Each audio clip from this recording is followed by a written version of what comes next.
저는 30대 중반의 간호사입니다. 저는 겨우 3년 동안 결혼 생활을 하다가 도저히 참지 못하고 관뒀어요. 이유는 남편과 시댁에 대한 스트레스 때문이었죠. 결혼을 결정한 순간부터 지금까지 단 한 번도 후회를 한 적은 없었습니다. 결혼 생활 3년 중에 마지막 1년은 정말 최악이었거든요. 저의 얘기는 시모와 시할머니에 관련된 사연입니다. 여기에라도 이렇게 털어놓아야 제 마음의 응어리가 조금은 풀릴 것 같아요. 참으면 어떻게든 사라진다고들 하는데 저의 경우는 참지 않아서 이제야 숨통이 트이는 것 같아요. 그리고 참지 않고 이혼을 하고 나서야 저는 더 좋은 인생을 살게 되었어요. 남편은 무책임하고 시모는 완전 정상이 아닌 여자였습니다. 그걸 연애 10년을 하는 동안에는 전혀 눈치채지 못했죠. 같이 살지 않으면 절대 모르는 것도 있더라고요. 저랑 남편은 좀 전에도 말씀드린 것처럼 10년 연애하다 결혼을 한 거예요. 대학에 들어가자마자 소개팅으로 만난 동갑내기였어요. 남편은 자기 색깔이라는 게 없는 사람이었습니다. 자기 주장이 강한 편도 아니고 고집이 센 편도 아니었죠. 남자친구의 그런 성격 덕에 10년이나 연애를 하면서도 크게 다툰 적도 없었습니다. 제 직업이 간호사라 스트레스를 많이 받는데 그래서 예민해질 때도 남자친구는 그럴 때마다 말없이 제 얘기를 잘 들어주었어요. 근데 지금 생각해보면 그게 얘기를 잘 들어주는 게 아니라 그저 관심이 없어 그냥 듣기만 했던 건데 그때는 잘 들어주는 거라고 믿었습니다. 물에 물 탄 듯 술에 술 탄 듯 특색 없는 남편의 성격이 가끔은 답답하게 느껴지기도 했지만 그래도 저에게 무언가를 강요하거나 크게 부딪히는 면이 없어서 저는 마음에 들었어요. 어쨌든 그렇게 10년의 연애 끝에 저희는 결혼을 했습니다. 시부모님은 평범하신 분들이었어요. 저희가 연애할 때도 몇 번 뵌 적이 있는데 그때도 저에게 따뜻하게 대해주시는 분들이라 결혼을 해도 큰 문제는 없을 거라고 생각했습니다. 하지만 결혼을 하니 달라지시더라고요. 남자친구의 부모님일 때는 다정하기만 하시던 분들이 시부모가 되자 잔소리도 많아지고 타박하는 말도 자주 하셨어요. 아무리 일을 한다고 해도 집안일은 소홀히 하지 마라. 식사는 꼭 네가 제대로 챙겨서 준비하고 냉장고 정리도 주기적으로 해줘야지. 솔직히 그 정도는 저도 받아들일 수 있었습니다. 하지만 받아들일 수 없는 일은 따로 있었어요. 네 직업이 간호사잖니. 우리 시어머님을 요양병원에 모시는 것보다는 간호사인 네가 직접 모시는 게 가장 믿을만 할 것 같다. 그래도 병원보다는 집이 낫잖아. 그럼 그런 줄 알고 퇴원 준비하라고 할게. 남편과 결혼한 지 2년쯤 되었을 때 시어머니는 너무나 말도 안 되는 걸 요구하더라고요. 시모가 저에게 시할머니를 모시라는 요구였습니다. 제 직업이 간호사니까 제가 모시는 게 맞다는 거였어요. 당연히 말이 안 된다고 생각했죠.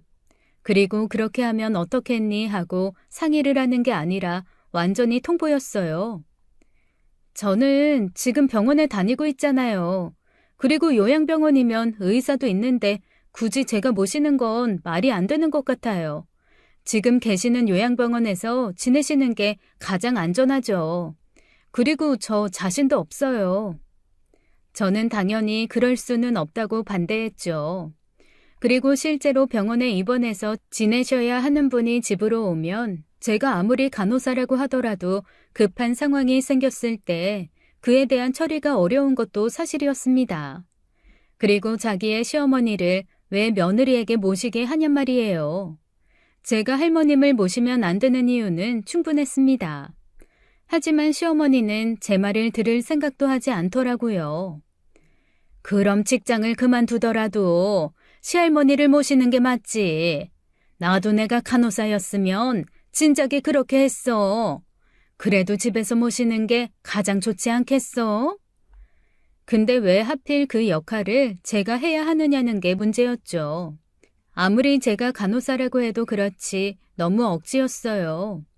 그리고 대체 왜 병원에 멀쩡히 계시는 분을 왜 굳이 퇴원을 시키려는 건지 간호사로서는 이해도 안 되더라고요. 어머님, 이건 아닌 것 같아요. 저는 병원도 다니면서 계속 일도 하고 싶고, 그리고 병원도 아닌 곳에서 환자를 모시는 일은 너무 겁나요. 아니긴 뭐가 아니냐? 너희가 자식이 있는 것도 아니고, 아, 돈이야. 네 남편이 잘 벌고 있는데 너까지 일할 필요도 없잖아. 이번 기회에 제대로 효도한다고 생각해. 결혼 생활이라는 게 원래 그런 거야. 네가 하기 싫어도 가족을 위해서 나서야 할 때도 있는 거야. 죄송해요. 저는 못하겠어요. 시모는 끝까지 우겼지만 저는 확실하게 절대 못한다고 못 박아 두었죠. 저는 분명한 태도로 나가지 않으면 안 될 것 같았습니다. 그랬더니 더 기가 막힌 일이 벌어졌어요. 너에게는 시할머니 되시는 분이다. 전문가인 너를 믿고 맡기는 거니까 앞으로 잘 부탁한다. 주말 저녁에 갑자기 시할머니를 요양병원에서 퇴원시켜 저희 집으로 모셔왔더라고요. 막무가내도 이런 막무가내가 없었습니다. 다짜고짜 신혼집에 찾아와 할머님을 안으로 모시는데 저는 화가 머리 끝까지 났어요. 어머님, 이렇게 그냥 퇴원시켜서 모시고 오시면 어떡해요? 저는 주말에 집에서 쉬다가 너무 놀라서 소리를 빽 질렀습니다. 그런데 시모는 눈 하나 깜빡하지 않더라고요. 전혀 흔들림 없는 눈으로 저를 바라보며 말하더라고요. 여기 퇴원약도 받아왔고 밤에는 화장실 가기 어려워하셔서 기저귀도 다 가져왔다. 시어머니는 짐짝이라도 던져놓듯 시할머니와 시할머니의 물건을 내려놓고 도망치듯 떠났습니다. 제가 당황을 하던 말던 자기 할 말만 하고 그대로 자리를 떠나버리더라고요. 제가 간호사라는 직업을 가진 게 이렇게 원망스러운 날은 그때가 처음이었어요. 어떻게 시모가 제 직업을 이용해서 이런 짓을 벌이는지 정말 원망스러웠습니다. 당신은 이 일에 대해서 할 말 없어? 저는 남편에게 따지듯 물었어요. 적어도 남편이 나서서 중재라도 할 줄 알았는데 남 구경하듯 손 놓고 있는 남편을 보니 화가 치밀더라고요. 나 어릴 때는 할머니 손에 자랐는데 할머니가 이렇게 몸이 안 좋으신 거 보니까 속상하다. 남편은 이렇다 저렇다 말없이 딴소리만 하더라고요. 그게 다야? 당신도 미리 알고 있었던 거야? 그래서 이렇게 태평해? 아니, 엄마가 나한테 말한 적 없는데. 지금 어머님이 나보고 일도 그만두고 할머니 모시라고 하는데 할 말이 그것밖에 없어? 아휴, 그럼 나보고 어떻게 하라고. 너랑 우리 엄마 사이에 있었던 일이잖아. 그렇게 싫었으면 너가 잘 얘기했었어야지. 나는 제대로 말했어. 그런데도 이렇게 막무가내로 나오시는데 어떡해? 당신이 중간에서 역할은 해야 될 거 아니야. 아, 나도 모르겠으니까 나한테 뭐라고 하지 마. 남편은 나몰라라였죠. 할머님이 우리 집으로 오시게 되었는데도 남 얘기하듯 관심 없다는 투였어요. 우리 집에 아픈 환자가 들어왔는데도 어떻게 그렇게 남의 일 말하듯 관심을 갖지 않는지 저는 속이 답답해 미칠 지경이었습니다. 도대체가 남편은 무슨 생각인지 알 수가 없었죠. 이 일이 나 혼자만의 일이야? 어떻게 그렇게 태평할 수가 있어? 제가 아무리 따져도 남편은 대답도 하지 않았습니다. 그냥 귀를 막아버리고 모르는 척만 하더라고요. 저는 남편을 흘겨보았지만 남편은 저의 시선을 못 본 척 하더라고요. 저는 당장 할머니를 병원으로 모시라고 말하기 위해 시어머니에게 전화를 걸었지만 시어머니는 전화를 전혀 받지 않았습니다. 남편의 휴대폰으로도 전화를 걸었지만 그것도 받지 않았어요. 아주 작정을 하고 저희 집에 할머님을 모신 거더라고요. 저는 거기서 포기하지 않고 시아버지에게 전화를 걸었습니다. 시아버지에게는 자기 어머니니까 뭐라고 말은 해줄 거라고 생각했죠. 다시 병원으로 모시겠다거나 이런 말이요. 그래, 네가 어머니를 모시기로 했다는 얘기는 들었다. 너에게 많이 고맙구나. 시아버지는 전화를 받자마자 저에게 고맙다는 말을 하더라고요. 아니요, 저 그렇게 말한 적 없는데 어머님이 할머님을 저희 집에 그냥 모시고 오셨어요. 병원에 계셔야 하는 분을 이런 식으로 집에서 볼 수는 없어요. 나는 잘 모르겠다. 네 시애미랑 얘기 됐다고 하니 그러려니 하는 거지. 시아버지는 자기 어머니의 일인데도 상관없다는 태도로 나오더라고요. 어떻게 돌아가는 집안 꼴인지 이해할 수가 없었습니다. 분명 자신들도 나이가 들 텐데 어떻게 자식들 앞에서 이런 꼴을 보여주는 건지 기가 막혔죠. 아버님, 그렇다고 계속 이렇게 지낼 수는 없잖아요. 네가 알아서 잘 해주리라 믿는다. 남편의 무심함이 누구를 닮았는지 알겠더라고요. 저는 하는 수 없이 일단은 할머님부터 살폈습니다. 시댁 식구들이고 남편이고 아무도 도움이 되지 않으니 저는 일단은 닥친 상황부터 확인을 해야 했죠. 시할머님은 그래도 혼자 화장실은 가실 수 있는 정도의 상태셨습니다. 그리고 저에게 미안하다는 말씀부터 하시더라고요. 그 말을 듣자마자 저는 얼굴이 화끈했어요. 미안하다. 나 때문에 얼마나 번거롭니. 시어머니가 강제로 퇴원을 시키고 버려지듯 저희 집으로 오신 시할머니를 보니 이분은 무슨 죄인가 싶었습니다. 자식들 키우느라 고생 많이 하셨을 뿐이 말년에 이런 대우를 받으신다는 게 참 안타까웠어요. 게다가 손주 며느리가 싫다고 소리까지 지르는 걸 보셨으니 마음이 오죽 불편하셨겠어요. 저는 그게 죄송해서 얼굴을 들지도 못하겠더라고요. 아까는 목소리 높여서 죄송해요. 사실 상의도 안 된 상태에서 그런 일이 생겨서 저도 당황해서 그랬는데 생각해보니까 목소리를 높인 건 제가 너무 잘못한 것 같아요. 나는 괜찮다, 아가. 오히려 내가 미안하지. 병원에서 계실 때보다 불편한 게 많을 거예요. 저는 아프신 할머님 앞에서 말을 조심하기로 했어요. 마음이 다치셨을 걸 생각하니 저도 마음이 불편하더라고요. 그리고 너무 죄송한 마음이 들어서 마음이 아팠습니다. 저도 직업적인 특성 때문에 아프신 분을 모시는데 정성을 다하게 되더라고요. 또 개인적으로 돌아가신 할머니 생각도 나서 마음이 더 쓰였어요. 미안하다. 내가 죽을 때가 돼서 못 죽고 살아있으니까 우리 손주 며느리가 이런 고생을 하네. 제 눈치를 보는 할머님을 보니 마음이 편치 않더라고요. 할머님은 잘못한 것도 없는데 잔뜩 위축되어 있으셨죠. 그 모습을 보는데 가슴이 아팠습니다.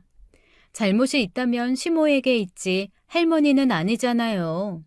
저는 그래도 집에 계시는 동안에는 잘해드려야겠다고 생각했습니다. 그런 말씀 마세요. 주무시는데 불편한 건 없으셨어요? 식사는 원래 일반식으로 드셨어요? 넘기는 게 불편하시면 죽으로 준비해드릴까요? 그리고 자세 변경도 해드릴게요. 저는 근무할 때처럼 정성을 다해서 시할머님을 모셨습니다. 시어머니에 대한 생각은 일부러 하지 않았어요. 시어머니에 대한 원망스러운 마음 때문에 시할머니에게 소홀히 대하게 될까봐 일부러 생각하지 않은 것이었습니다.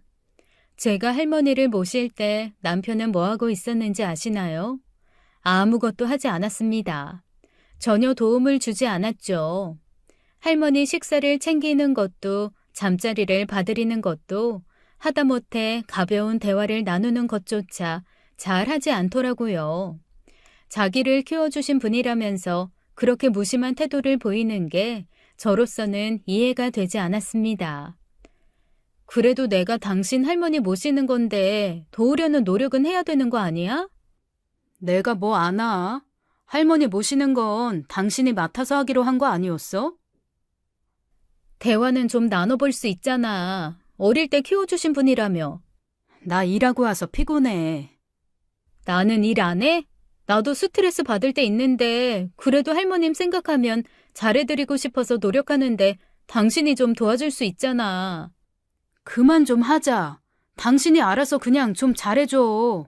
난 잘 모른다고. 자기는 아는 게 없다고 그냥 손을 놔버리고 모든 걸 저에게 맡겼습니다. 그런 태도가 저를 더 화나게 했어요. 하지만 크게 기대도 하지 않았었기에 더 말하지 않았습니다. 시할머니가 저희 집으로 오신 이후부터 저와 남편은 계속 냉전 중이었거든요. 남편의 할머니를 제가 봐주는데 남편의 무관심은 저도 참고 넘어가기 어려웠습니다. 그런데 더 어이가 없는 건 시할머니를 요양병원에 모시지 않으니까 병원비가 굳었다며 시어머니가 바로 여행부터 가는 거였어요. 이번에 할머니 모시고 한번 찾아뵐까요? 아니다. 나 이번 주는 바빠. 어디 가봐야 할 때가 있어서. 급한 일 아니면 좀 보시는 게 어때요? 이미 예약도 다 해놓은 거라 그럴 시간 없다. 어디 가시는데요? 옆집 아줌마랑 일본에 다녀오기로 했어. 일본에 가기로 했다는 말을 듣는데 솔직히 신경질이 나더라고요. 본인의 시어머니를 며느리한테 맡기고 어떻게 여행을 갈 수 있는지, 그리고 그렇게 태평한 태도를 보이는 것도 이해가 되지 않았습니다. 그냥 자기 편하려고 그러는 것 같았어요. 병원에 계셨으면 의료진들의 도움을 받으며 잘 계셨을 할머니를 억지로 퇴원시켜 놓고 돈 굳었다고 여행이나 다니는 시어머니가 너무 미웠습니다. 할머님 저희 집에 맡기시고 한 번도 안 찾아오신 건 아세요? 걱정도 안 되세요? 네가 어련히 알아서 하겠지. 나까지 뭘 번거롭게 신경을 써야겠니? 나 이만 가봐야겠다. 전화 끊어라. 저는 시어머니를 저에게 맡겨두고 자기 일 보느라 바쁜 시어머니 때문에 더 짜증스러웠어요. 시할머니를 저희 집에 버려두고 그 이후로 한 번도 찾아오지 않는 시어머니의 무관심이 너무하다고 느껴졌습니다. 그리고 병원에 계셔야 할 분이 낯선 저희 집에서 눈치만 보시는 시할머니가 불쌍해서 제 속도 상할 정도였어요. 시어머니는 저보고 직장도 관두고 시할머니만 모시면서 지내라고 했지만 할머니는 저에게 그러지 말라고 하시더라고요. 내가 갈 곳이 없고 몸이 불편하니까 여기 지내는 거지만 그래도 나 때문에 직장 그만두지 마. 요즘엔 여자들도 일하면서 지내야 하는 거라며. 거동이 가능하시고 식사도 미리 준비만 해놓으면 직접 드실 수 있었기에 저는 다행히 직장은 그만두지 않고 지낼 수 있었습니다. 그래도 마음에는 항상 걱정이 있었어요. 혹시라도 집에 혼자 계시다가 넘어지시진 않을지, 갑자기 급한 문제라도 생기면 어떡하나 항상 마음이 쓰였죠. 그래서 집에 갈 때마다 발걸음을 서두르게 되더라고요. 그리고 입맛이 없으신 것도 신경이 쓰여서 뭘 좋아하시는지 이런 것도 신경이 쓰였습니다. 전에 곶감 좋아하신다고 해서 사왔어요. 좀 드셔보세요. 시할머니라는 생각보다는 오갈 곳 없는 안타까운 어르신이라고 생각하니까 그래도 이것저것 챙겨드리고 싶기도 했습니다. 그러면 할머니는 너무나 고마워하면서 우시곤 했어요. 저는 그럴 때마다 이미 돌아가신 저희 할머니 생각이 나서 마음이 쓰였습니다. 남편은 여전히 무심함으로 일관했고요. 남편과 시어머니의 태도 때문에 저의 스트레스는 극으로 쌓였죠. 그래도 할머니를 보는데 소홀하게 대한 적은 한 번도 없었습니다. 아무리 화가 나도 그분께 그러고 싶지는 않더라고요. 오히려 더 챙겨드리고 싶다는 생각만 하게 되었죠. 내가 너한테 너무 미안하다.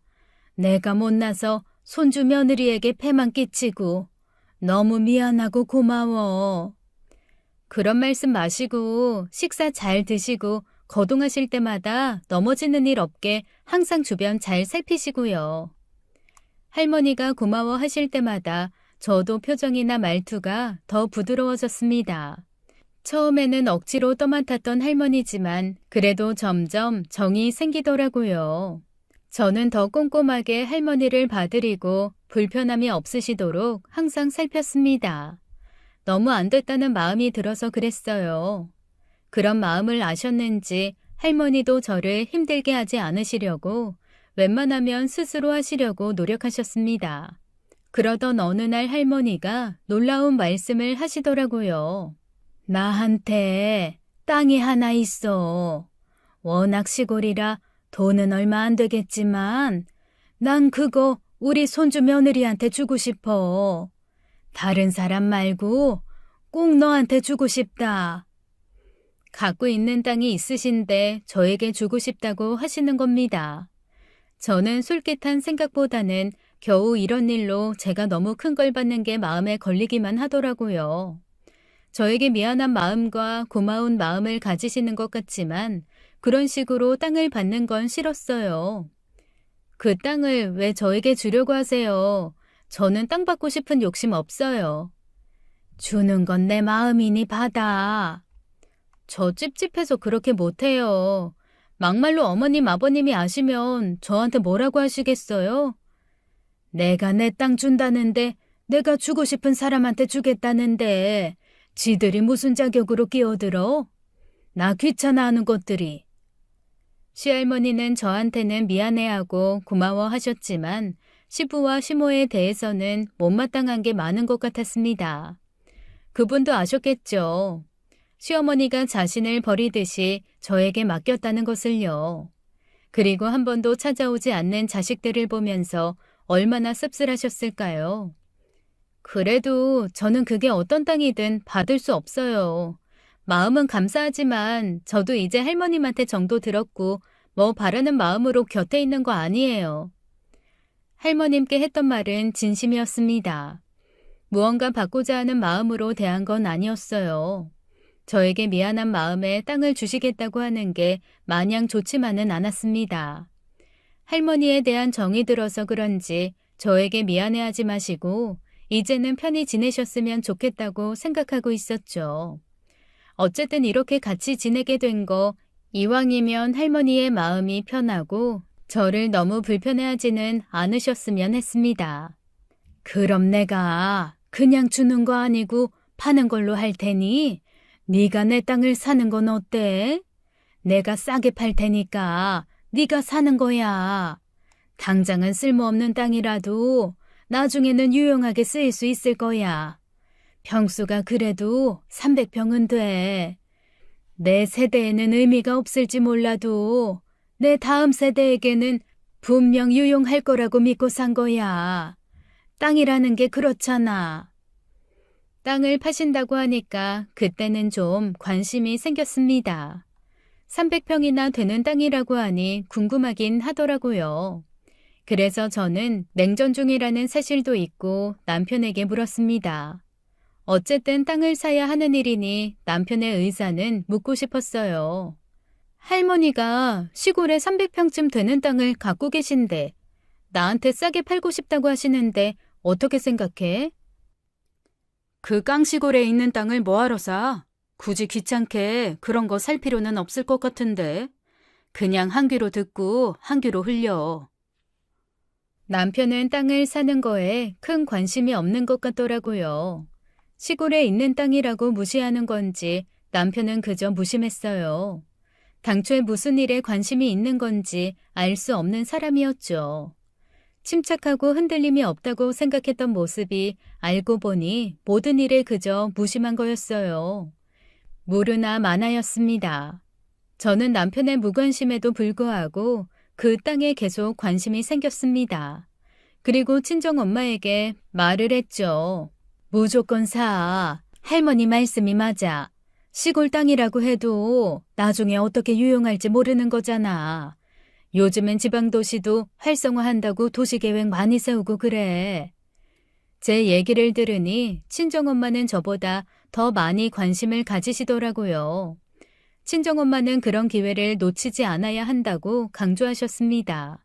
안 그래도 관심을 갖고 있던 저는 친정엄마의 말을 더 따르고 싶었어요. 엄마랑 나랑 같이 사는 거 어때? 내가 사서 그 땅 너 줄게. 엄마가 그 땅을 사서 나를 준다고? 왜? 네가 시할머니 모신다고 고생하니까 엄마가 선물로 주려는 거야. 그리고 괜히 놓치지 말고 그냥 사. 너무 싸게 사지도 말고 적당한 금액에 사. 친정 엄마의 말에 솔깃하더라고요. 엄마는 꼭 사라고 하셨고 저도 그렇게 하고 싶다는 생각이 들었습니다. 결국 친정엄마는 할머니의 땅을 사셨어요. 몇 천밖에 되지 않는 금액이었습니다. 할머니는 더 싸게 팔고 싶어 하셨지만 그래봐야 나중에 오히려 문제가 될 것 같다며 친정엄마는 시세에서 큰 차이가 나지 않는 금액으로 사셨어요. 지금 생각해보면 땅을 그냥 받지 않고 돈 주고 산 것도 시세에서 크게 차이 나지 않게 산 것도 전부 잘한 일이었죠. 나 다시 요양병원에 들어가야겠다. 너희 친정에 땅 팔아서 받은 돈도 있고 그 돈으로 입원하려고 한다. 다른 가족들하고 상의해보신 거예요? 그렇게 갑자기 정하시면 가족들이 서운해하실 거예요. 상의는 무슨. 나는 그것들이랑 얘기도 하기 싫고 그것들 도움받기도 싫어. 그리고 너한테 계속 도움받는 것도 이제는 싫어. 요양병원 있을 때가 마음은 훨씬 편했어. 그래서 가겠다는 거야. 할머니는 요양병원에 스스로 전화하셔서 입원 날짜까지 잡았다고 하시더라고요. 어찌나 추진력이 있으신지 곧바로 다음 날 병원에서 할머니를 앰뷸런스에 모셔가셨습니다. 저는 할머니가 입원하시는 모습을 보기 위해 그날은 연차를 내고 할머니가 가시는 병원에도 따라갔어요. 할머니는 정말로 가족들에게는 말도 하지 않으시고 혼자서 씩씩하게 병원에 잘 입원하셨습니다.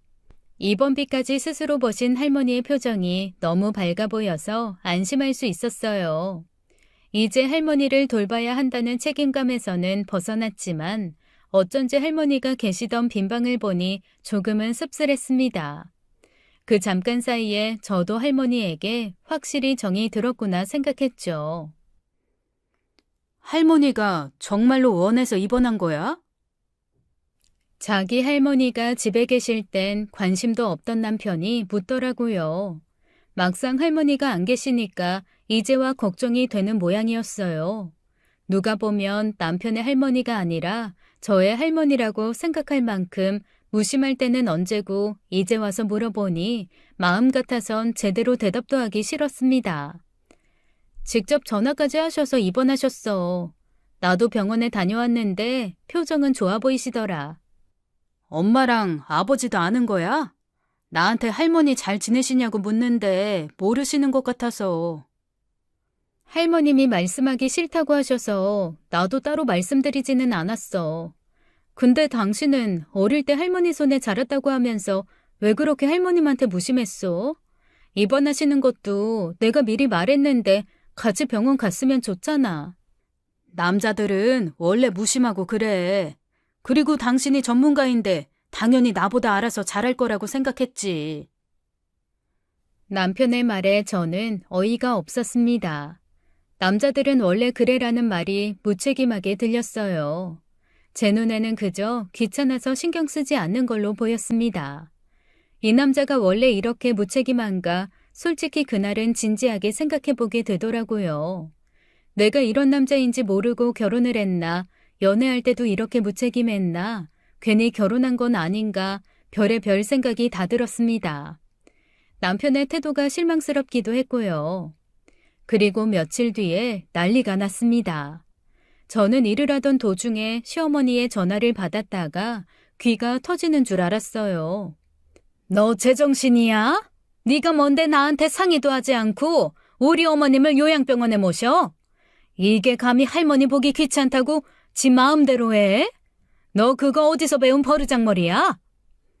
할머니가 요양병원에 입원하신 걸 알게 된 시어머니가 고래고래 소리부터 지르더라고요.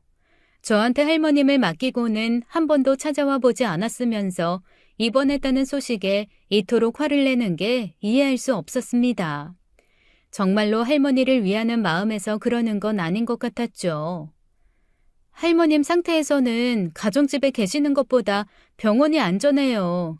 거동이 불편하신 상황에서는 낙상사고도 일어날 수 있고 의료진이 있는 곳이 훨씬 안전해요. 그리고 할머님이 원하셔서 그렇게 한 거예요. 저는 짜증은 났지만 최대한 침착하게 설명했습니다. 어쨌든 저도 미리 말하지 않은 건 사실이었으니까요. 그런데도 시어머니는 방방 뛰며 흥분을 가라앉히지 못하더라고요. 지 편하려고 마음대로 한 주제에 말은 뻔지르르하게 잘하지. 웃기지 마. 너 귀찮다고 그런 짓 한 거 누가 모를 줄 알아? 네가 그러고도 간호사냐? 응? 너 같은 게 간호사야? 그 외에도 시어머니는 입에 담을 수 없는 욕까지 저한테 퍼부었습니다. 일하다가 완전히 봉변이었죠. 욕까지 먹으며 저는 억울했어요. 시어머니는 할머니를 제대로 모시지도 않았으면서 저한테 간호사 자격이 있느냐고 따지고 드는데 황당하기도 했습니다. 저한테 할머님을 맡길 때는 본인도 상의 한번 하지 않고 멋대로 했으면서 아픈 사람 입원시켰더니 그걸로 상의 안 했다고 이 난리를 친다는 게 정남이가 뚝 떨어지더라고요. 할머님이 원하셔서 입원하신 거예요. 그렇게 하고 싶다고 당신께서 병원에 직접 전화하셔서 입원하신 거라고요. 제가 재입원하시는 날 병원에도 같이 갔고요. 야, 네가 병원비 낼 거야? 네가 책임지기로 했으면 끝까지 책임질 것이지. 귀찮다고 우리 어머님을 병원에 버려? 병원비 네가 내. 네 맘대로 했으니까 네가 병원비 내. 나한테는 한 푼도 못 나갈 줄 알아. 결국은 돈이었던 거죠. 병원비 들어가는 게 싫어서 저에게 그 난리를 치며 화를 냈던 거였습니다. 병원에 가야 할 사람을 병원비 아까워서 저한테 떠맡겼다가 재입원으로 다시 돈이 들 것 같으니까 욕까지 퍼부었던 거였어요. 시어머니가 돈이 걸린 일에 그토록 날뛰는 모습을 보니 저는 완전히 질려버렸어요. 무슨 이런 여자가 다 있나 생각이 들었습니다. 지금 돈 때문에 저한테 이렇게 말씀하시는 거예요? 자식들한테 손 벌리지 않겠다고 저희 친정엄마한테 땅까지 파셨고 그 돈으로 병원비 내신다고 하셨어요. 그러니까 어머님이 병원비 내실 일은 없다는 거예요. 저는 짜증 섞인 목소리로 대꾸할 수밖에 없었습니다. 환자는 병원도 못 가고 낯선 손주 며느리 집에서 마음을 졸이며 지냈는데 시모는 그저 병원비 아까운 것밖에 모르는 모습이 밉기만 하더라고요. 할머니 상태 같은 건 궁금하지도 않았던 겁니다. 하긴 그러니 병원에 잘 계시는 할머니를 강제로 입원을 시켜서 저에게 떠넘긴 거였겠지만요. 땅이라니? 무슨 땅을 말하는 거야? 시어머니가 땅이라는 말에 목소리 톤이 바뀌었습니다. 또 어디 돈 나올 구멍이 있나 살피는 돈벌레 같았어요. 그저 돈밖에 모르는 사람, 돈 앞에 날뛰는 시어머니를 어른이라고 존중하고 싶은 마음은 전혀 없었습니다. 그리고 제 눈엔 어른으로 보이지도 않았고요. 산 옆에 있는 시골 땅이요. 저는 시어머니랑 더 자세히 말하기도 싫었지만 땅을 산 걸 비밀로 하는 건 찝찝해서 더 싫었습니다. 어차피 비밀로 할 생각도 없던 거라 그냥 말했죠. 아, 그거? 그 와중에 별걸 다 했네. 그 놓친네. 시어머니의 반응이 심드렁하게 바뀌더라고요. 그리고 돈 걱정이 사라져서 그런지 더는 신경질을 내지도 않았습니다. 갑자기 바뀌는 시어머니의 태도에 저는 더 정이 떨어졌지만요. 저 일해야 하니까 이만 끊을게요. 그대로 전화를 끊었습니다. 아침부터 시어머니랑 통화를 하고 기분은 더러워질 대로 더러워진 상태였죠. 연애할 때는 보이지 않던 것들이 결혼하니까 정말 많이 보였습니다. 남편의 무책임한 모습도 알게 되었고 시어머니의 지랄맞은 성격도 10년이나 연애를 할 때는 몰랐던 최악의 모습을 알게 되었죠. 솔직히 그 전화를 받고 결혼한 것이 너무 후회됐어요. 남편도 시어머니도 전부 정떨어졌지만 그래도 할머니 일은 잘 해결이 되었으니까 더는 이런 짜증나는 일을 겪지 않아도 될 거라는 게 위로라면 위로였습니다. 그리고 몇 달은 정말 조용하게 흘러갔어요. 가끔 할머님께 전화를 드려 잘 지내시는지 여쭙긴 했지만 시어머니에게는 전화 한 통 주지 않았습니다. 다행히 보기 싫은 시부모를 만나야 하는 일도 별로 없었기에 기분 나쁜 일은 그렇게 끝나는 줄 알았습니다. 하지만 그건 제 착각이었어요. 몇 달 뒤에 골치 아픈 일이 또 일어났죠. 시어머니가 집까지 찾아와서 갑자기 저를 붙잡고 늘어졌어요. 퇴근하고 집에 돌아왔다가 갑자기 나타난 시어머니 때문에 저는 피곤과 짜증이 한꺼번에 몰려왔죠. 보기 싫은 얼굴이었습니다. 너희 친정어머니가 우리 어머니한테 샀다는 그 땅 얼마에 사셨니? 갑자기 찾아오셔서 그게 무슨 소리예요? 시어머니의 갑작스러운 질문에 저는 기분이 확 상해서 말하기 싫었어요. 인사도 하지 않고 다짜고짜 질문부터 하는 태도가 마음에 들지 않았죠. 이건 대체 무슨 경우인가 불쾌했습니다. 그 땅, 네 친정어머니한테 말씀드려서 돌려줘. 게다가 이어지는 말들은 더 기분이 나빴어요. 친정엄마가 돈 주고 산 땅을 설명도 없이 도로 달라고 하니 정말 시어머니가 미친 게 아닌가 하는 생각이 들었습니다. 그리고 갑자기 이러는 이유가 뭔지 궁금하기도 하더라고요. 뜬금없이 무슨 소리를 하시는 거예요? 돈 주고 산 땅을 내놓으라는 경우가 어딨어요? 예, 그 땅 근처에 개발이 된다고 하더라. 신문에 나고 난리가 났어. 땅값이 어마어마하게 오를 거라는데 어머님이 솔직히 사돈에게 제값받고 파셨겠니? 그거 그렇게 팔리면 안 되는 땅이지. 솔직히 그런 재산 있으면 자식이 받는 게 맞지. 겨우 며칠 어머님 봐준 너희가 받는 게 맞아? 네가 생각해도 그건 아니지 않니? 또 그놈의 돈 때문이었습니다. 시어머니는 땅이 아까워서 퇴근하고 지쳐서 돌아오는 저를 붙잡고 늘어지는 것이었어요. 당연히 저는 시어머니가 원하는 대로 해주고 싶은 생각이 추호도 없었습니다. 괘씸하기만 했죠.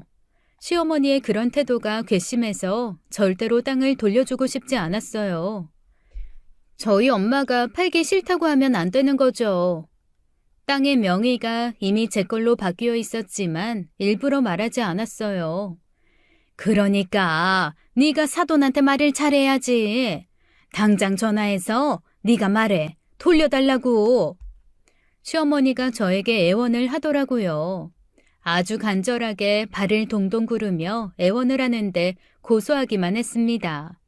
저는 절대로 시어머니가 원하는 대로 해주고 싶지 않았으니까요. 싫은데요? 제 대답에 시어머니의 눈이 어찌나 커지던지 눈알이 빠져나오기라도 할 것 같았어요. 너 그 돈 탐내니? 탐을 누가 냈는데 저한테 탐내냐고 따지더라고요. 시어머니의 눈이 탐욕스럽게 빛나는데 너무 보기 싫었습니다. 시모라는 사람이 돈밖에 모르는 게 너무 징그럽게 보였어요. 돈 주고 산 엄연히 저희 엄마 땅이에요. 돌려달라뇨. 말이 안 되죠. 너 보자 하니까 아주 웃기는 애다. 이게 돈독이 올라서 네가 누구랑 얘기하는지도 잊었나 보네. 나 네 시엠이야. 네가 어렵게 생각해야 하는 시엠이라고. 내가 부탁하는 것 같으니까 우습게 보여? 저에게 간절하게 애원하던 시어머니의 태도가 또 돌변했습니다. 이제는 그 모습이 놀랍지도 않더라고요. 돈에 관련된 일이라면 그렇게 돌변할 거라고 미리 예상을 하고 있었으니까요. 그러나 저는 그런 시어머니의 반응에 꿈쩍도 하지 않았습니다. 엄마, 여기까지 무슨 일로 왔어?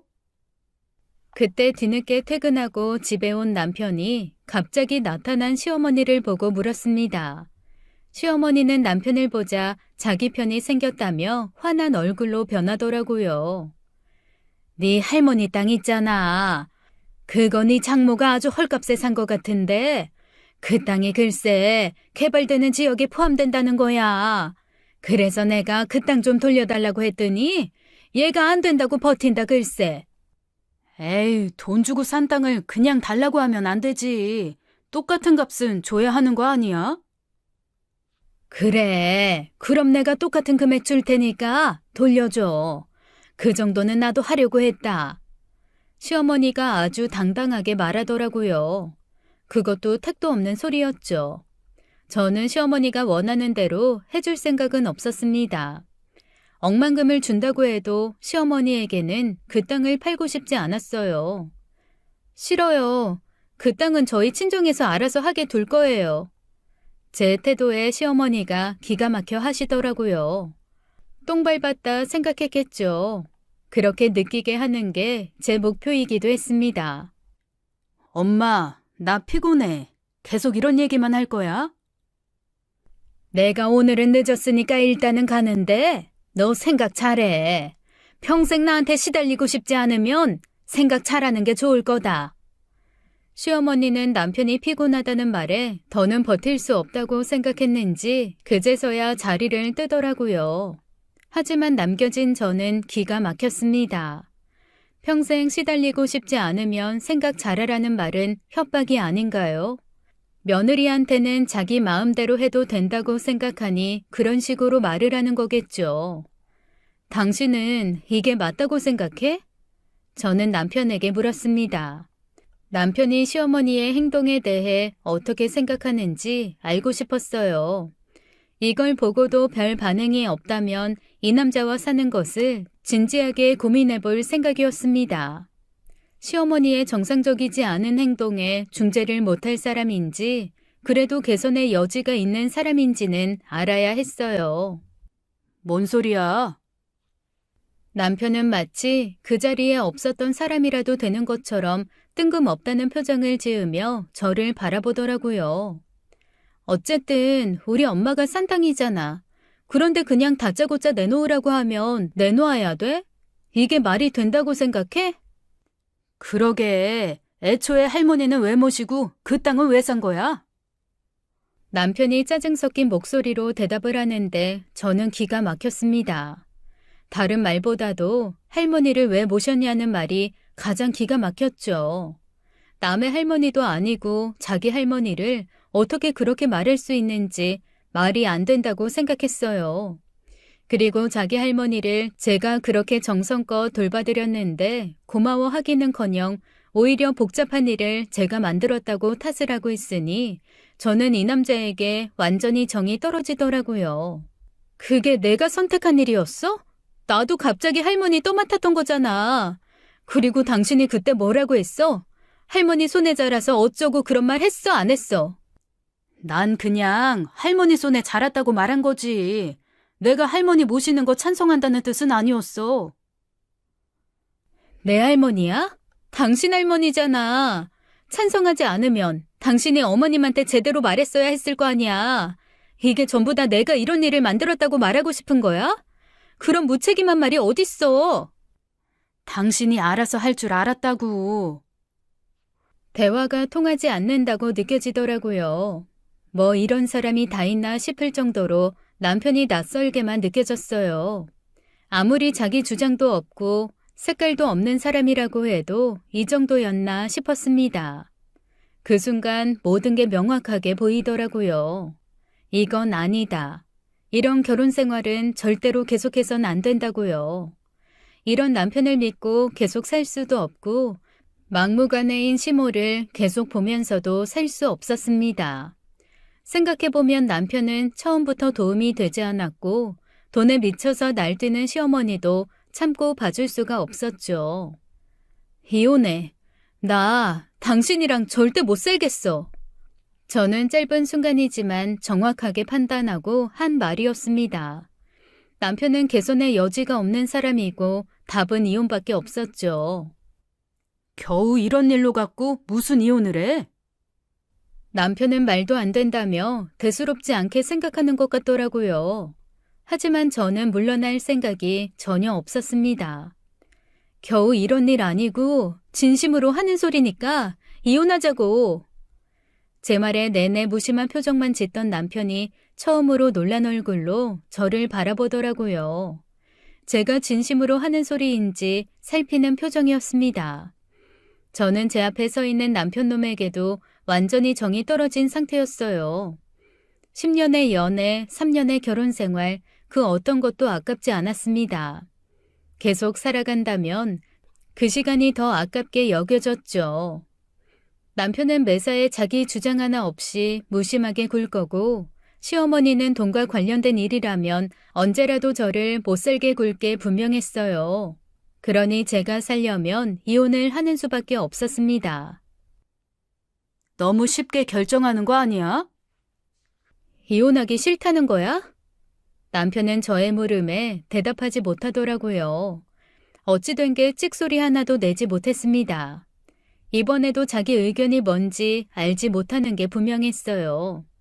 이혼을 말해도 거기에 뭐라고 말해야 할지 모르는 사람이 제 남편이었죠. 속이 터져버릴 것 같은 답답함이 느껴지더라고요. 이런 남자를 내가 뭘 믿고 결혼을 했나, 문제를 해결도 못하고 그저 네가 알아서 잘할 줄 알았다는 말만 앵무새처럼 하는 게 무슨 남편인가 싶었죠. 덕분에 이혼을 해야겠다는 마음은 훨씬 확고해졌습니다. 그거 하나는 잘된 일이었죠. 이혼 결심이 흔들리지 않으면 다행이었으니까요. 며칠 뒤에 저와 남편이 이혼을 할 거라는 얘기를 들은 시어머니는 아침 대바람부터 저희 집까지 달려왔습니다. 이게 무슨 일이야? 이혼을 한다니. 10년이나 만나서 결혼했는데 이혼이라니. 너 설마 그 땅 지키려고 이혼하려는 거니? 너 돈이 그렇게 좋아서 내 아들 버리는 거냐? 그리고 내가 등기부등본 떼봤더니 네 이름으로 되어 있던데. 너 우리 집 재산 가로채서 이혼하고 튀려고 했지? 그 늙은이를 어떻게 구워 삶았길래 이런 게 가능해? 시어머니는 예상대로 제 탓부터 하더라고요. 자기가 잘못한 일에 대해서는 생각도 하지 않았죠. 그런 사람인 줄 진작에 알고 있었지만 어쨌든 기분은 좋지 않았습니다. 제가 어머님 같은 줄 아세요? 어머님은 돈밖에 몰라서 생각이 그렇게밖에 안 돼요? 저는 할머님 보고 적어도 늙은이라고 함부로 부르지는 않아요. 그 못돼 먹은 태도부터 고치세요. 하고 싶었던 말을 하니 속이 시원하더라고요. 그리고 거리낄 게 전혀 없었죠. 이혼하는 마당에 제가 시어머니 기분 생각하면서 말할 필요는 없었으니까요. 이거 아주 말하는 거 봐라. 그럼 뭐 나 때문에 이혼한다는 거냐? 이유가 아주 없지는 않죠. 기가 막혀. 원래 내 땅인 거 내가 도로 사겠다는데 그걸 못 줄 이유가 뭐가 있어? 처음에 할머님 저한테 맡기실 때 저랑 상의한 적 있어요? 그리고 할머님 재입원했을 때 저한테 쌍욕한 건 기억하세요? 어디 그뿐이에요? 우리 엄마가 산 땅 내놓으라고 난리칠 때는 얼마나 경우가 없으셨어요? 이혼하는데 이런 이유도 포함이 될 수밖에 없죠. 제 말에 시어머니는 저에게 눈을 흘기더라고요. 아주 표독스러운 눈빛이었어요. 그런다고 저는 조금도 움찔하지 않았습니다. 제가 한 말 중에 틀린 말은 하나도 없었으니까요. 그리고 시어머니는 그보다 더한 말을 들어도 할 말이 없는 사람이고요. 저는 자기 시어머니를 짐짝처럼 구는 시모를 조금도 존중해주고 싶지 않았습니다. 그리고 결정적인 이유는 남편이에요. 무책임한 남자, 무능한 남자라 싫어요. 이런 남자랑 계속 살기엔 제가 너무 아까워요. 저는 남편을 바라보며 똑똑히 들으라고 말해주었죠. 그 순간에도 남편은 바닥만 바라볼 뿐 한마디도 못하더라고요. 정말 바보 하나가 서 있는 것처럼 보였습니다. 그리고 어떻게 저런 걸 남편이라고 결혼을 해서 3년이나 산 건지 제 자신까지도 미워지더라고요. 너 진짜 이혼이라도 해봐. 내가 가만둘 것 같아? 뭐 어쩌실 건데요? 법적으로 문제될 게 전혀 없는 것 같은데 뭐 어떻게 해보시게요? 그러게 처음부터 저한테 할머님을 맡기지 말고 스스로 잘 모셔보지 그랬어요. 제 물음에 시어머니는 대답하지 못했어요. 할 말이 뭐가 있겠어요. 그날 이후로 한 며칠은 시도 때도 없이 시모에게 전화가 울렸습니다. 어마어마한 양의 메시지도 받았어요. 이혼하지 말라고 달랬다가 화냈다가 그것도 통하지 않으니 직장에다가 네가 얼마나 나쁜 년인지 다 말할 거라는 협박까지 하더라고요. 저는 대꾸 한번 해주지 않았습니다. 어차피 이혼할 마당에 그럴 이유가 없었어요. 솔직히 그런 협박도 겁이 나지 않더라고요. 그리고 저는 어려움 없이 이혼을 마무리 지을 수 있었습니다. 속이 후련했어요. 진흙탕에서 벗어나 깨끗한 물로 몸을 씻은 기분이었거든요. 시어머니가 또 연락을 하면 스토커로 신고할 준비도 되어 있었죠. 그런 눈치는 있었는지 더는 연락하지 않더라고요. 그런데 정말 예상치도 못했던 뜻밖의 사람에게 연락이 왔습니다. 전 남편이었죠. 잘 지내? 아주 잘 지내고 있어. 우리가 함께한 게 13년이더라. 아직도 우리가 헤어졌다는 게 믿기지 않아. 그런 감성적인 얘기하려고 전화한 거면 나 바쁜데 전화 끊을래? 전 남편 목소리를 듣는데 고구마를 100개는 먹은 것처럼 속이 답답하기만 하더라고요.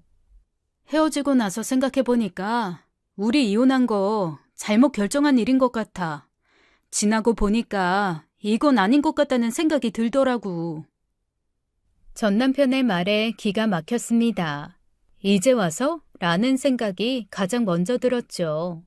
그리고 전혀 반갑거나 감동적이지도 않았어요. 이 사람은 정말 항상 이런 식이구나 생각이 들 뿐이었죠. 나는 후회되지 않는데? 진심이었습니다. 저는 전혀 후회되지 않더라고요. 그리고 이 사람이 바뀔 거라는 기대는 애초에 하지도 않았어요. 우리 할머니 잘 돌봐드린 것도 고맙고 내가 옆에서 도와주지 못한 것도 미안해. 그리고 우리 엄마는 당신이 이해 좀 해줘. 이해를 해달라는 말을 들으니 짜증이 솟구쳤습니다. 무슨 이해를 해? 정작 내가 필요할 땐 넋놓고 있던 사람이 이제 와서 무슨 소리라는 거야? 내가 반길 줄 알았어? 착각이 너무 심한 거 아니야? 미안하다고 전화한 사람한테 왜 이렇게 예민하게 굴어? 예민하다는 말을 듣는 순간 머리가 돌아버리는 것 같았어요. 예민해? 야, 너 내 말 잘 들어. 네 엄마 진짜 이상해. 그리고 너도 엄청 이상한 놈이야. 다시는 나랑 엮일 생각하지 말고 연락도 하지 마. 진짜 기분 더러우니까. 저는 그대로 전화를 끊어버렸습니다. 그리고 휴대폰 번호를 바꿔버렸어요. 다시는 저에게 함부로 연락할 수 없게요. 지금은 일을 하면서 혼자 잘 지내고 있어요.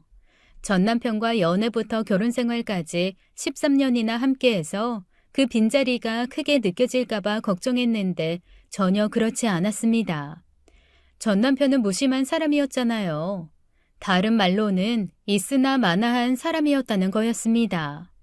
없어도 그만, 있어도 그만이라 그 빈자리가 크게 느껴지지 않았어요. 그리고 가끔은 요양병원에 계시는 할머님께 전화를 드려요. 제가 이혼했다는 소식을 들으시고는 안타까워하셨지만 그래도 이해는 해주시더라고요. 그래, 나 때는 그저 참고 사는 게 맞다고 했지. 이혼 같은 건 꿈도 못 꿨지만 너희는 다르게 살아. 너처럼 야무진 애가 혼자서 못 살겠니? 요즘 몸은 좀 어떠세요? 목소리는 좋으신 것 같은데 가끔 생각나서요. 매일 똑같이 지내지만 마음은 전보다 훨씬 편해. 오늘은 네가 전화를 주니까 기분이 더 좋아. 아들이고 며느리고 손주고 나한테 전화하는 것들은 하나도 없어. 그 말은 듣는데 저도 속상하더라고요.